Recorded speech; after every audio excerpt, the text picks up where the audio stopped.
I'm proud of that flag. It's my heritage. My grandfathers fought for it. They never owned slaves. Not saying that they weren't around them, but they never legally owned slaves. I understand the hatred for it or the dislike of it.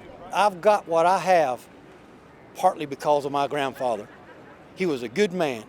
He told me, he said, son, when you grow up, you will make your own decision what you think about people in the world. My grandfather did not force his opinion on me. He let me choose my own opinion about life. This is heritage. It's a war memorial. My great-great-grandfather on both sides, Daniel McCoy and Andrew Weaver Miller, they both fought for this country. They had different thoughts. One was on the north, one was on the south. I believe they actually fought each other in battle. You say your grandfather didn't force his views on you. Do you know what his views were? Do you know how they were different? No, my grandfather never, ever forced his views on me. But what were they? How were they different from yours? I know he didn't like blacks. I can tell you that. But he never voiced his hatred, and my father never voiced his opinion one way or the other about other human beings. And you are a more progressive, loving person than your father and your grandfather. Sure. You know, it's the times. It's the times. I am being asked, as the sign says right there, there is no middle ground. So the line has been drawn. I mean, it's you either for it or you're against it. There's no middle ground. Well, the reason I'm so interested in the changes that you mentioned generationally in your family is that basically you feel that you're a lot more comfortable with the America we've become than the America we were in 1962, right? You're more comfortable with the America you know than your grandfather knew. So within your own family, there's been a progressive evolution on race, and you're a more loving, accepting person than your father and your grandfather were. Sure. Okay. That's natural. Okay, it's natural. And so since 1962, there's also been changes in the community at large. We've included more people in the political process. We've had immigrants come here. We've had intermarriage, and we've had a lot more people communicating than we ever had before. And so since 1962, the view of what the flag meant when it was raised over the dome has changed, not just for your family, but also for your state and your country. And that's what these people are here to say. We want to define our country, our state, our capital grounds in a way that can be inclusive and not hurtful. That's all they're really saying.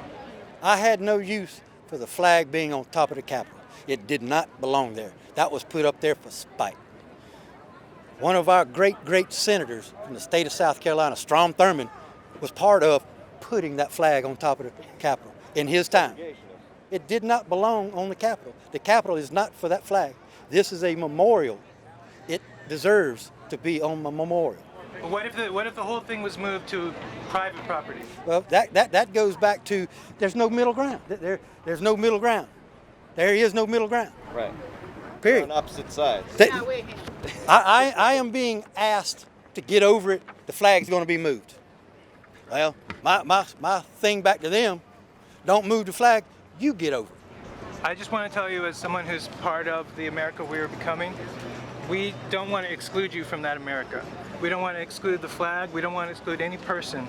We want everyone to belong, right? So what is it that you will have lost if it turns out the majority of the people in your state want to pride, move on from the symbolism of what that flag represents? It's heritage to me, and it means a lot to me. Well, the symbol that was put here, actually put there in '62, you already said it was done basically at a protest, right? They were angry about Brown versus Board of Education, angry that the civil rights movement was underway.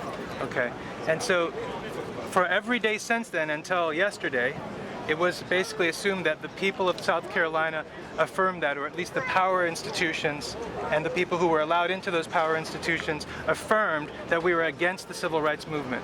And now what they are saying is that they want to have a different symbol, that they want the state's grounds to symbolize that we embrace the civil rights movement, we embrace America that we're becoming, and it's an America that doesn't have any spite toward you.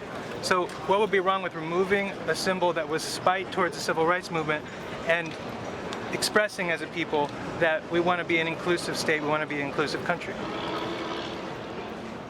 That flag is being stereotyped to hatred. People hate that flag. People love that flag. You can't change how they feel. My feelings are the flag needs to stay where it is. I hate what happened in Charleston. That boy is sick. To sit down with those people and shoot them. He killed the pillars of the community who was trying to help with the racist problems that we're having across the United States. He took a big chunk of the smartest people in South Carolina. He did them in. Why? Do I agree with him? Hell no. I spent 32 years in the military defending every one of y'all. And I love every one of y'all as South Carolinians. And I am so glad that the South Carolinians did not destroy downtown Charleston. We all sat down and discussed and talked about what happened. We acted as human beings. What will be the problem from not taking down the flag and putting it in y'all museum? I know y'all represent y'all heritage and whatnot, but what will be the problem of putting it into y'all museum without being on the state ground with no confusion? Well, if I remember correctly, these grounds is a museum. The last time I checked, these grounds are a museum. Walk around and see what you got. This is a war memorial for my grandparents. That's a memorial for who died for what they believed in. That's about is what they believed in, states' rights, having stuff crammed down their throat by the federal government. I think it needs to stay. It hurts my feelings that other people don't like it.